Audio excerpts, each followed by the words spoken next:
कहिले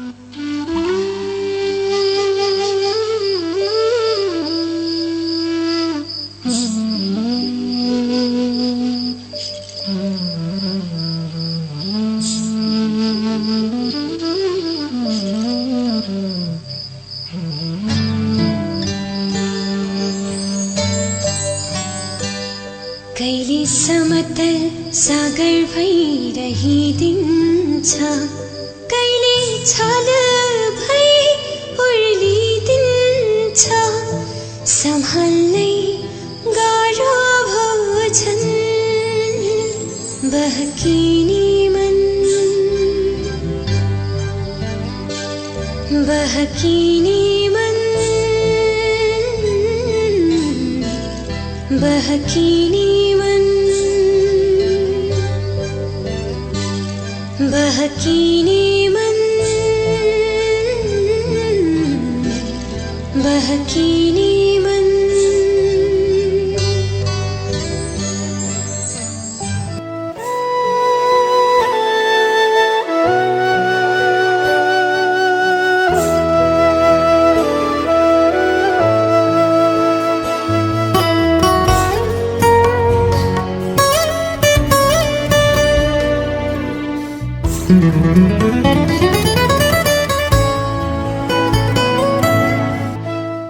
नमस्कार, कार्यक्रम बहकिने मनमा तपाईलाई स्वागत छ। म महावीर विश्वकर्मा, प्रविधिमा हुनुहुन्छ कुमार परियार।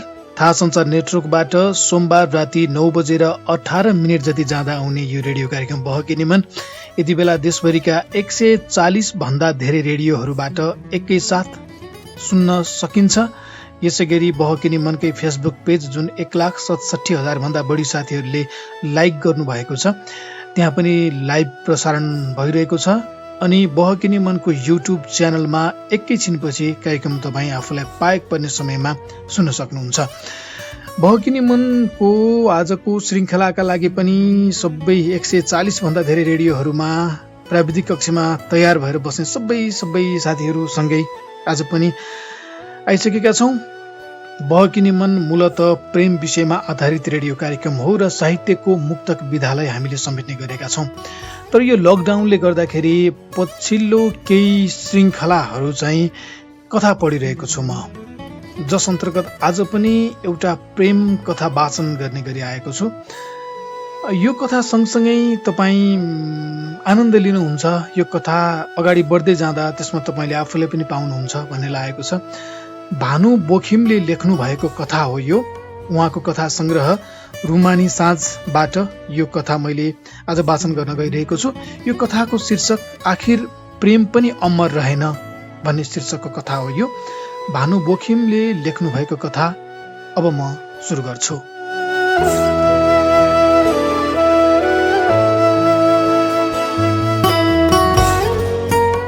साथीसँग बिदा मागेर अस्पतालबाट बाहिरिएँ।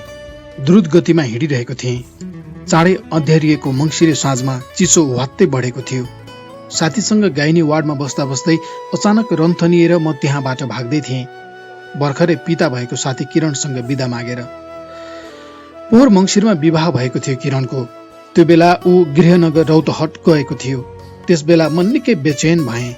कारण थिए मेरी प्रेमिका स्नेहा पौडेल। ऊ एकाएक हराएकी थिए। युद्धकालमा विद्रोहीको हात परेको निहत्था सुरक्षाकर्मी झैं। उसको नम्बर डायल गरिरहन्थे। अक्सर फोन गए पनि उठ्दैनथ्यो, कहिले फोनै अफ हुन्थ्यो। उसको सेलफोनमा मैले मिसकलको लामी सूची बनाएको हुनुपर्छ। हताशमा धेरैचोटि उसको फेसबुक प्रोफाइल पनि चहारेँ, कुनै अपडेट थिएन। उसका पुरानै तस्बिर हेर्दै र स्ट्याटस पढ्दै पिरोलिएँ। 7औं दिन दिनभरि अफिसको ल्यान्डलाइन र मोबाइलबाट स्नेहालाई फोन गरेँ। सधैँझै फोन गयो, उठेन।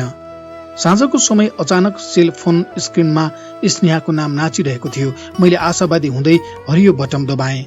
हेलो स्नेहा, मैले हतारमा उसको नाम लिएँ। म स्नेहा होइन, सबिता, स्नेहाकी बहिनी बोलिरहेकी थिए। म एकाएक चिसिएँ। सबितासँग धेरैचोटि कुरा गरेको थिएँ, प्राय ठट्टा गरिरहन्थे, देखभेट भने भएको थिएन। दिदी खोइ त, सम्हालिँदै सोधेँ। दिदीको त बिहे भइसक्यो, सबिता अप्ठ्यारो मान्दै बोली। शरीर थप चिसियो। म केही भन्न सकिरहेको थिइनँ। मेरो बधाई भनिदिनु, औपचारिकता प्रकट गर्दै फोन काटेँ। स्थिति ठिक उल्टो थियो। निकै बेर उदासीले निचोरिरह्यो। कौशीमा आएर चिसो हावामा उभिएँ, तैपनि सामान्य हुन सकिन। फेरि कोठामा फर्केँ। भित्तामा उसको फोटो ठुलो पारेर झुन्ड्याएको थिएँ। चिमबत्तीको उज्यालोमा निहाल्दै हेरेँ। साला बकवास, उसको तस्बिर हेर्दा हेर्दै मुखबाट फुत्त निस्कियो। बेचैनी उकालो चढ्दै गएको थियो। स्नेहाले अर्कैसँग विवाह गरेको अझै विश्वास लागिरहेको थिएन। भोलिपल्ट किरण काठमाडौँ फर्किएको थियो। बागबजारको एउटा पार्टी प्यालेसमा भोज दियो। पार्टीमा मैले मातुन्जेल पिएँ। हिन्दी र अङ्ग्रेजी गीतको चर्को सङ्गीतमा नाचे पनि चिन्नीहरूका लागि मैले पिएको र नाचेको दुवै रहस्यको विषय बन्यो। पहिले मैले पिएको र नाचेको कसैले देखेको थिएन। मेरा निम्ति यो उच्चतम पीडामा मनाएको उत्सव थियो। पार्टी प्यालेसबाट एक्लै निस्किएँ। चर्को धुन र निम्तालुको होहल्ला पछाडि छोडिँदै गएको थियो।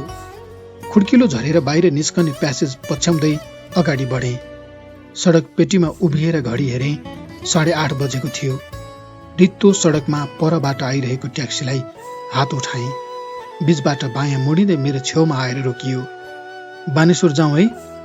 ट्याक्सीको झ्यालतिर निहुरिँदै भने। हुन्छ सर, भित्रबाट बोल्यो। म ढोका खोलेर अगाडिको सिटमा बसेँ। कसिएर ढोका ताने। ड्याममा आवाज आयो। मैले आवश्यकता भन्दा बढी नै बल लगाएछु। यसको भाव मैले चालकको अनुहारमा देखेँ। सिसा खोलेर चिसो हावा भित्रिन दिएँ।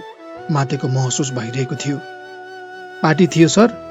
करिब 300 मिटर गुडेपछि चालकले सोध्यो। हो, छोटो उत्तर दिएँ। त्यसपछि केही सोधेन। एकनासले ट्याक्सी हाँकिरह्यो। सिटमा अडेस लागेर खुट्टा लथालिङ्ग फाले। पार्टीमा किरणसँगै वरपर गरिरहेकी उसकी श्रीमतीलाई सम्झे। सायद उसकी श्रीमती पनि कसैसँग प्रेममा थिए होली। प्रेमीले उसैसँग विवाह गर्ने सपना देख्थे होला। दुवैले प्रेममा अमरत्वको गीत गाएका हुँदा हुन्। मलाई स्नेहाले प्रेमको महानता बुझाए झैँ। स्नेहाले झैँ उसले पनि आफ्नो प्रेमीलाई छाडेर किरणसँग विवाह गरेकी होला। अनेकन तर्कना चलिरहँदा मेरा आँखा चिम्म थिए। एकहोरो चिसो हावा निधार र ट्याक्सीको झ्यालमा अड्याएको हातमा ठोकिरहेको थियो। कता कता स्नेहाले मसँग गरेका बाचा मस्तिष्कमा चलबलाइरहेका थिए। संसारमा प्रेम जस्तो अमर केही छैन। म जीवनभर तिमीलाई त्यही प्रेम गरिरहनेछु। बजारिया सामानको जस्तो उसले आफ्नो प्रेमको ग्यारेन्टी दिँदै भनेकी थिए र सधैँ तिमीसँगै रहनेछु। स्नेहाले यसो भनिरहँदा फेवातालको बराही मन्दिरमा थियौँ। पश्चिम किनारको रेलिङमा उभिएका थियौँ, अस्ताउँदो सूर्यलाई निहाल्दै। स्नेहाका दुवै हात रेलिङमा थिए। मेरो दायाँ हात स्नेहाको बायाँ कुममा अडिएको थियो। बायाँ हात उनको जस्तै गरी रेलिङमा। माया, प्रेम त्यो घाम जस्तो कहिले डुब्दैन। उसले दायाँ हात पश्चिमतिर सोझ्याउँदै फेरि भनेकी थिए, सधैँ उदाइरहन्छ। म केही बोलिरहेको थिइनँ। उसँगै आकाशलाई रातो पारेको सूर्य निहाल्दै हल्का हाँसेको थिएँ। तिमीलाई मेरो कुरामा विश्वास लागेन हो? उसले काँधबाट मेरो हात झड्कारेर शङ्का व्यक्त गरेकी थिए। मैले कहिले त्यस्तो भनेको छु? उसको दायाँ हात सुमसुम्याउँदै बोले। अनि किन हाँसेको त? कुटिल हाँसोमा शङ्का गरेकी थिए उसले। यो अविश्वासको हाँसो होइन स्नेहा, मैले सम्झाउँदै भने। खुसीको हाँसो हो।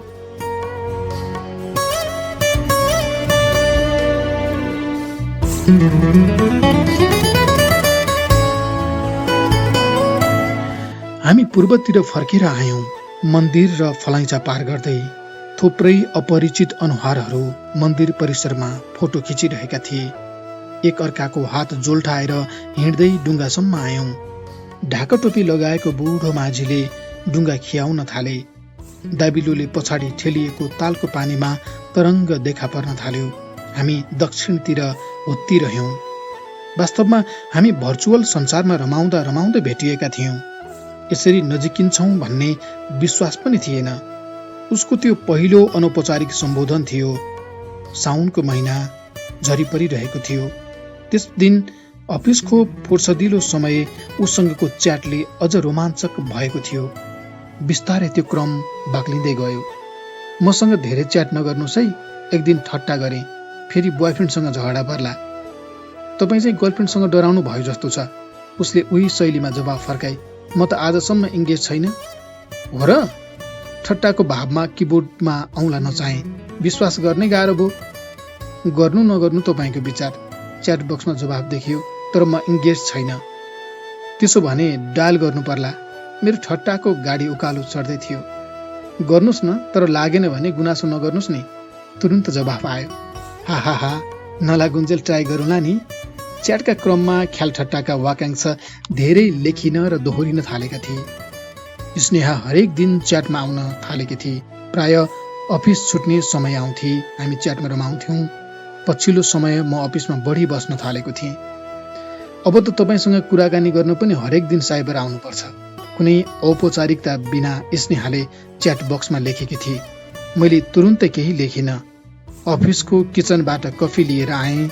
एक किसिमले मलाई च्याटका लागि उसकै प्रतीक्षा थियो। कफी पिउँदै कहिले कम्प्युटर स्क्रिनमा त कहिले बाहिर हेरिरहेँ। अफिसको कम्पाउन्डभित्र सुलुत्त परेको सल्लाहको रुख थियो। त्यसको छेउैमा रातो इनामेल पोतेको फलामे खम्बा थियो, जसको टुप्पामा टेलिफोन र केबल टिभीका तार गुजुल्टिएका थिए। लाग्यो त्यो जीवनको एउटा बिम्ब हो।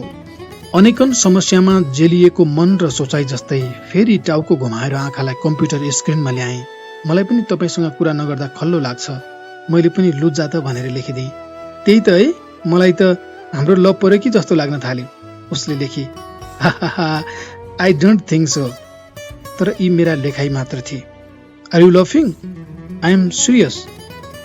तर यसरी पनि लभ पर्छ र? मैले सोधेँ। पर्छ। साँचो माया मुखले भन्नु पर्दैन, आँखाबाट छिर्छ र मनमा पुगेर बास गर्छ। गजबको डायलग मार्नुभयो। यो उपन्यासबाट लिएको कि कुनै फिल्मबाट चोरेको?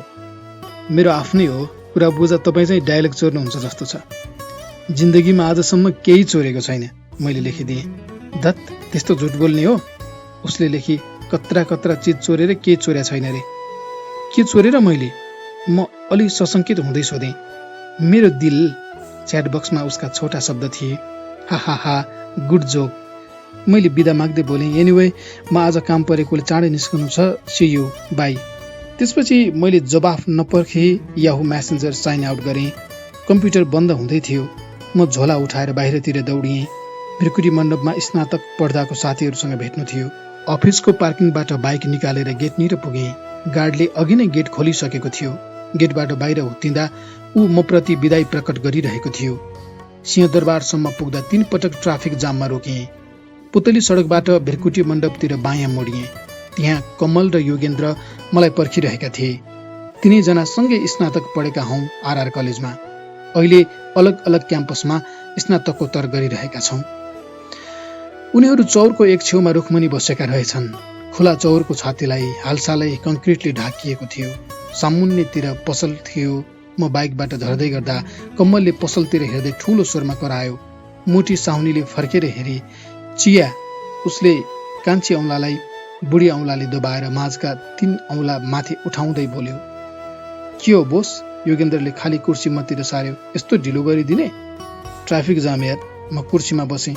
अफिसबाट निक्लिनु पनि अलि ढिलो भयो। काम बढी थियो कि? कमलले सोध्यो। काम केही थिएन, यसै एउटासँग च्याटमा अल्मलिएँ। मैले काँधबाट झोला उतारेर अगाडि च्यापेँ।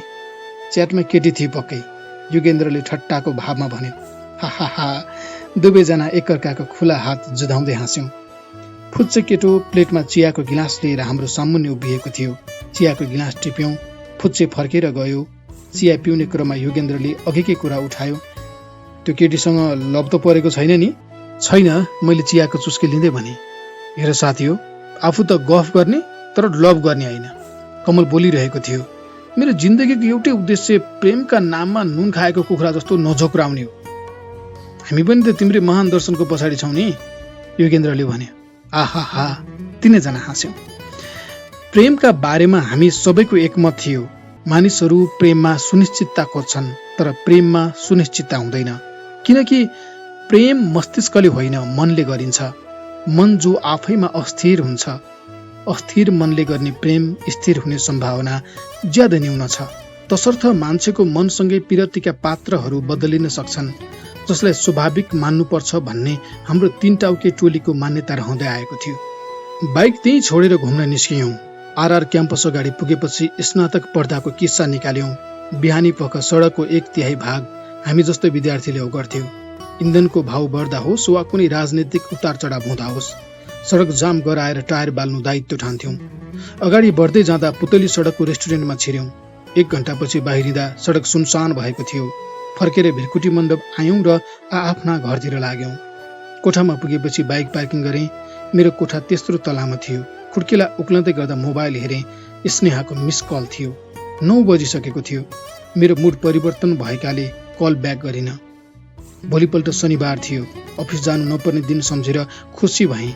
त्यही खुसीमा कम्प्युटर खोलेर गीत बजाएँ। अक्सर शुक्रबार दिनभरि कम्प्युटरमै गीत बजाएर सुत्थेँ।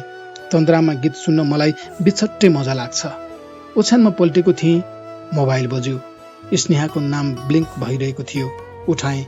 किन फोन गरेको भनेर पनि नसोध्ने? कुरा बढ्दै जाँदा स्नेहाले सोधे। खास केही थियो र? खास त केही थिएन, तर एकपल्ट कुरा नगरी त निन्द्रै नपर्ला जस्तो भयो। हामी अनावश्यक ठट्टा गर्दैछौँ, तर म त सिरियस छु। निकै बेर कुरा गरिरह्यौँ। हरेक दिन राति अबेरसम्म कुरा गर्न थाल्यौँ। सेलफोनमा मेरो ब्यालेन्स छिटो छिटो रित्तिन थालेको थियो। उसको हालत पनि फरक थिएन। लगातारको वार्तापछि दुवैजना एउटा बिन्दुमा पुग्यौं र प्रेमी प्रेमिका भएको घोषणा गर्यौं। निकै बेर कमललाई सम्झेँ, जो प्रेम महान र टिकाउ हुन्छ भन्नेमा विश्वास गर्दैनथ्यो। प्रेमी प्रेमिकाको घोषणापछि अझ आत्मीयता बढेको महसुस भयो। एकअर्कालाई तिमी भनेर सम्बोधन गर्न थाल्यौं, तर उसका धसिएका आँखा र मेरा चिम्रा आँखा बीचको भिन्नताले अवरोध सिर्जना गर्छ कि भन्ने शंका कायमै थियो। यसबारे मैले स्नेहालाई सजग पनि गराएँ। तिमी चिन्ता नलेऊ, उसले मलाई आश्वस्त पारेकी थिए। यसका लागि म परिवारलाई मनाउँछु। मानेनन् भने नमाने भागौँला नि, उसले सहजतापूर्वक भनेकी थिए। कि तिमी भगाउन सक्दैनौ? तिमी तयार छौ भने कुनै समस्या छैन, मैले पनि आश्वस्त बनाएँ। त्यसपछि च्याट भन्दा पनि फोन संवाद बाक्लिएको थियो। ऊ हरेक साँझ र बिहान फोन गर्थे। मोबाइलको मेसेज बक्समा उसकै एसएमएसको आधिपत्य हुन्थ्यो। जेठको महिना हामी पोखरामा भेटिएका थियौं। ऊ घरमा ढाँटेर म्याग्दीबाट पोखरा आएकी थिए। म अफिसबाट बिदा मिलाएर पोखरा उडेको थिएँ। दिनभरि फेवाताल र ओरपर रमायौं। साँझको समय एकअर्काको हात समाएर लेक साइड घुम्यौं। हामीसँग सुन्दर परिकल्पना मात्र थिए। भोलिपल्ट बिहान म प्लेनबाट काठमाडौँ आएँ। स्नेहा मलाई छाड्न एयरपोर्टसम्म आई। सामान जाँच गराएपछि एयरपोर्ट भित्रै बसिरह्यौं। डिपार्चरका लागि एनाउन्समेन्ट भएपछि म सुरक्षा जाँचका लागि अघि बढेँ। स्नेहा बिदा मागेर बाहिर गई। एयरपोर्टबाट सिधै अफिसतिर गएँ र काममा लागेँ। तिमी त आफू हिँडेपछि फोन पनि गर्दैनौ। अफिस छुट्ने बेलामा फोन गरेर गुनासो पोखे। काममा व्यस्त भएर हो, मैले स्पष्टीकरण दिएँ। एकल फोन गर्नु पनि भ्याइँदैन? सायद रिस देखाएर अपनत्व जनाउँदै थिए। नरिसाउन है, म साँच्चै बिजी छु, पछि फोन गर्छु। मैले फोन काटिदिएँ। त्यसपछि म प्रति उसको चासो बढ्न थालेको थियो निरन्तर। कहिलेकाहीँ उसको अनावश्यक चासोले दिक्क पनि हुन्थे। उसले कुनै पनि समय फोन गर्न सक्थे। फोन उठेन भने तुरन्त टेक्स्ट गर्थे। भदौको महिना थियो। राति 2 बजेतिर फोन आयो। निन्द्रामा फोन छाम्दै उठाएँ। सन्चै हो? स्नेहाको आवाज मेरो कानमा गुन्जिरहेको थियो। म ठिक छु, मध्यरातमा मलाई के हुन्छ र? निन्द्रामा बोलिरहेको थिएँ। मैले नराम्रो सपना देखेका थिएँ। उसले मध्यरातमा फोन गर्नुको कारण बताई। तिमीलाई केही भयो कि भनेर। मैले आफूलाई केही नभएको आश्वस्त पारेँ। केही ढुक्क भएको महसुस गर्दै थिएँ। फोन काटेँ र निदाएँ। बिहान बिउझेँ। सम्झेँ मध्यरातको फोन। सपनाको कुरामा पनि किन चिन्ता लिएको? निकै बेर सोचेँ। सायद माया गर्नुको परिणाम लाग्यो। म भन्दा ऊ धेरै चिन्तित छे प्रेममा। मैले स्नेहाको नम्बर डायल गरेँ। तुरुन्तै उठ्यो। ठिक छौ? कुनै औपचारिकता पूरा नगरी सोधे। मलाई केही भएको छैन। खासमा राति साह्रै नराम्रो सपना देखेँ, तिमी भिरबाट लडेको। उसले सपना सुनाई। सपनाको कुरामा पनि चिन्ता लिने हो त? मैले भने। राति राति दुःख मात्र पायो। तिमी मलाई पनि आफू जस्तै निष्फिक्री ठान्छौ? हल्का रिस देखाई। तर म निष्फिक्री छैन, तिम्रो निकै चिन्ता गर्छु। कुराकानी टुङ्ग्याएपछि अझ गमेर बसेँ। कमलको सोचाइ सरासर गलत ठम्याएँ। मन अस्थिर भए पनि उसले गर्ने प्रेम निकै मजबुत देखिरहेको थिएँ। महिना दिनपछि स्नेहा काठमाडौँ आएकी थिए। शरद ऋतुको याम थियो। पुतली सडकको रेस्टुरेन्टमा भेट्यौं। अक्सर यो रेस्टुरेन्टमा म कमल र योगेन्द्रसँग गइरहन्थेँ। अर्को मङ्सिरमा विवाह गर्नुपर्छ है? स्नेहाले चिसो पेयको गिलास उठाउँदै बोलेकी थिए। ओके, मैले शङ्का निदानका लागि बोलेँ। बा आमासँग कुरा गर्यौ त? आमालाई चाहिँ भने अलि नमान्ने जस्तो गर्नुभयो, तर चिन्ता नलेऊ, मनाएरै छोड्छु। केही गरी मान्नु भएन भने? तिमी धेरै चिन्ता लिन्छौ यार। उसले फेरि पनि आश्वस्त पारे। हामीसँग दोस्रो विकल्प छँदैछ नि, भाग्ने। म्याग्दी फर्केपछि पनि उसले अर्को मङ्सिरमा विवाह गर्ने कुरा सम्झाई। तर केही दिनमै दैनिक रूपमा आउने माया प्रेमका टेक्स्ट बन्द भए। बिस्तारै फोन पनि कम हुँदै गयो। मैले कुनै शङ्काको दृष्टिले हेरिन। हाम्रो प्रेममा सीमान्त उपयोगिताको राजनियम लागू भयो वा आफ्नै ठानेर अनावश्यक केरकार गर्न छाडी स्नेहाले। मङ्सिरको मध्यतिर उसकी बहिनीसँगको कुराकानी मेरा लागि धेरै असहज भइदियो। मैले सोच्नै सकिरहेको थिइनँ।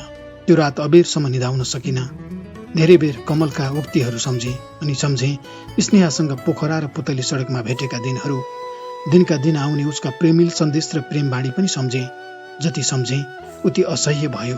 गरौँ चिजले थिचे चाहिँ भयो छाती। भोलिपल्ट बिहान अफिस जान सक्ने अवस्थामा थिइन। बसलाई फोन गरेर बिरामी छु भने। अर्को दिन पनि उसै गरी ढाँटेर घरमै बसेँ। पहिलोचोटि काठमाडौँ मलाई अति बिरानो लागिरहेको थियो। उसमाथि स्नेहा विवाह गरेर यही सहरमा आएको कुरा बताएकी थिए सविताले। तेस्रो दिन मैले योगेन्द्र र कमललाई फोन गरेँ। कतै घुम्न जान भने। उनीहरूले मेरो प्रस्तावमा स्वीकृति जनाए। अफिसमा बिदा मिलाएँ। तीनैजना पोखरा गयौँ। फेवाताल घुम्यौँ। लेक साइडको रेस्टुरेन्ट छिर्यौँ। सांस्कृतिक कार्यक्रममा झुम्यौँ। 8:30 बजेतिर होटलमा फर्कियौँ। फर्केर आउँदा सडक किनारको उज्यालोमा स्नेहाको असाध्यै याद आयो। जाडो जाडो भो हल्का तानौ, मैले भने। कमल र योगेन्द्रले एकअर्कालाई पुलुक्क हेरे। त्यसपछि दुवैको नजर मतिर सोझियो। चरम चिसो मौसम होस् वा महान उत्सव, म पिउँदिन भन्ने लाग्थ्यो उनीहरूलाई। यही अविश्वासको हेराइ थियो म प्रति। जोक नगर बोस, योगेन्द्रले ढाप मारे। रुममा जाउँ, अब सुत्नुपर्छ। इट्स नट जोक म्यान, मैले भने। I am serious. साँच्चै हो दीपक? कमलले सोध्यो। आफूले साँचो बोलिरहेको दलिल पेश गरे। हामी होटेलको टेबलमा बस्यौँ। योगेन्द्रको रोजाइको भड्का आयो। उनीहरू पानी मिसाएर पिउँदै थिए। मैले त्यसै ताने। उनीहरूले 1 गिलास रित्याउँदा मैले 3 गिलास रित्याइसकेको थिएँ। मैले अझै मगाउन बाध्य पारेँ। उनीहरू अचम्म मानेर हेरिरहेका थिए। जति पिउँदै गयो उति आनन्द आयो। स्नेहाको याद आइरहेको थियो, तर त्यसले उति पोलिरहेको थिएन। मलाई अबेरसम्म पिएको मात्र सम्झना छ। बिहान बिउजिँदा ह्याङओभर बाँकी थियो। कोठामा लहरै 3वटा खाट थिए। आफूलाई बीचको खाटमा पल्टिएको पाएँ। दायाँ बायाँका खाटबाट कमल र योगेन्द्र उठिसकेका थिए। बाथरुमबाट बाहिर आइरहेको कमल मलाई देखेर मुसुक्क हाँस्यो। बाथरुम छिरेको योगेन्द्रले त्यहाँबाट बाहिरिन धेरै समय लगाएन। म उठेर टावल टिपेर बाथरुम छिरेँ। एकछिनपछि ढोका ढकढक्यायो। सँगसँगै आवाज पनि आयो, दीपक छिटो गरे, चिया खाना झर्नुपर्छ। बाहिरबाट योगेन्द्र बोलिरहेको थियो। अर्डर गर्दै गर। म सावरको पानीले भारी टाउकोलाई भिजाइरहेको थिएँ। म आइहाल्छु। चिसो मौसममा पनि पानीसँग खेलेँ। बाहिर आउँदा केही चङ्गा पाएँ। ऐना हेर्दै कपाल कोरेर जिउमा बाक्लो ज्याकेट खाप्दै तल झरेँ। साथीहरू आँगनका टेबल कुर्सी ओगटेर बसेका थिए। त्यहाँ कलिलो घाम छाएको थियो। म गएर कुर्सीमा बस्दा नबस्दै कफी आइपुग्यो। It's very sad to know Deepak, कमलले कफी उचाल्दै भन्यो। Why did you offer drinks yesterday? म केही बोलिन। मेरा मौन आँखा उनीहरूतिर सोझिएका थिए। चुपचाप कफी पिइरहेँ। न्यानो अनुभूति भइरहेको थियो। मैले त सोचेँ साँच्चै जाडोकै कारण पिउँ भन्यो। योगेन्द्र निकै गम्भीर भयो। यति गम्भीर भएर बोलेको पहिलोपल्ट देख्दै थिएँ। उसले सोध्यो, को हो स्नेहा? कसरी थाहा पायो स्नेहाको नाम? मैले सोधेँ। तिमीले हिजो साह्रै गाली गर्यौ यार, भन्नु नभन्नु भन्यौ त्यो केटीलाई, कमलले भन्यो। सायद नसाम मैले हिजो उप्रतिको भडास पोखेको हुनुपर्छ। अब सबै कुरा बताउन उपयुक्त ठाने। स्नेहा भेटिएदेखि छुट्टिएसम्मको कहानी। जीवन लामो र सुन्दर छ दीपक, एउटा केटीले छाड्दैमा निराश हुनुहुन्न। कमल दार्शनिकले जस्तै बोलिरहेको थियो। उसका भनाइहरू सही पनि लागिरहेका थिए। जीवनको कठिन मोडमा साथीको महत्त्व हुन्छ भन्ने महसुस गरिरहेको थिएँ। जो सधैँ नजिक नहुन सक्छन् तर जीवनबाट टाढा पनि कहिले जाँदैनन्। जिन्दगीमा माया प्रेमको सम्बन्ध टुट्न सक्छ तर मित्रताको सम्बन्ध अटल हिमाल हो। भोलिपल्ट टुरिस्ट बस चढेर काठमाडौँ फर्कियौँ। जिन्दगी फेरि सामान्य बन्ने सङ्केत देखियो। मनमा वियोगका पीडा नभएका होइन, तर क्रमशः पग्लिँदै गएका थिए।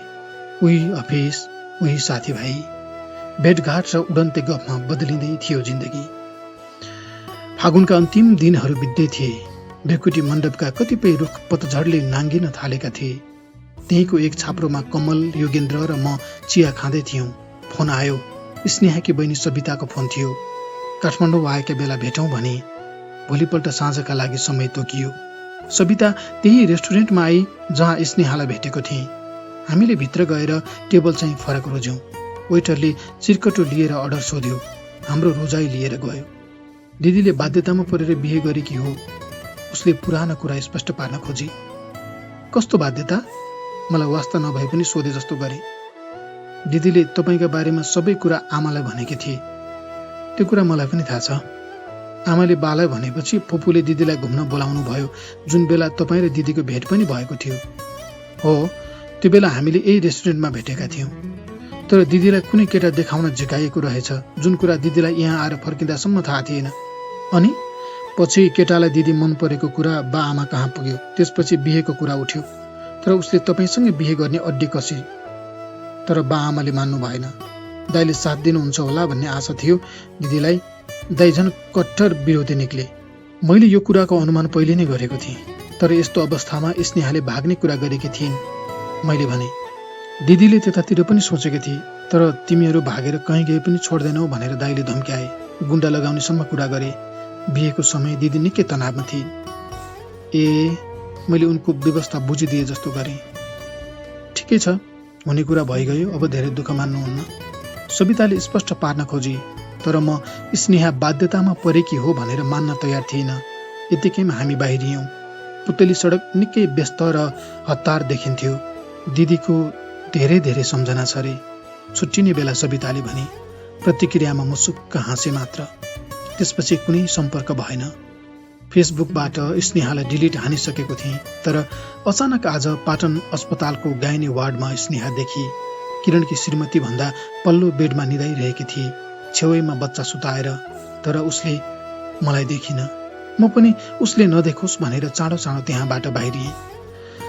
संसारमा प्रेम मात्र अमर हुन्छ भन्ने प्रेमिका बिहेका लागि दिएको समय सीमा भन्दा 1 वर्ष अघि नै कसैकी श्रीमती भएकी थिए। म उसकै प्रेम बाणी सम्झेर धेरै रात निदाउन सकिन। पछि बुझ्दै गएँ, अन्य चिज झैं जीवनमा पीडा पनि अस्थायी रहेछन्।